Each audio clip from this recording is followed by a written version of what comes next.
Nakakabahan pagka ganun. Chill ka lang kasi alam nyo, kahit na naman yung mangyari, kumbaga nga parang ganito lang yan. Kumbaga kahit nabasa na tayo ng ulan, may nangyaring hindi maganda, naputikan tayo, nadumihan tayo, wala ka na magagawa, tol. Nangyari na ang dapat mangyari. Wala ka na ibang dapat gawin, kundi kumiti ka lang. Kasi ang problema, kung problema man yan, pinagdadaanan ka man, problema lang yan ngayon.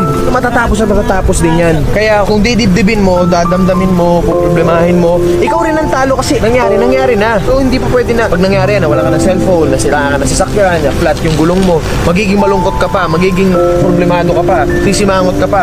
Nawalan ka na nga, sumimangot ka pa, di doble talo mo nun, di ba? Huwag ka na dun yung malungkot ka, may problema ka, nawalan ka ng boyfriend, girlfriend, nandun yun. Pero hindi para magpakawasa ka sa buhay, hindi para sirain mo kung ano man yung mga binuo mo sa buhay, yung pagiging ikaw. Sasayangin mo lang yung panahon, nangyari na. Pag umiyak ka ba, mababalik?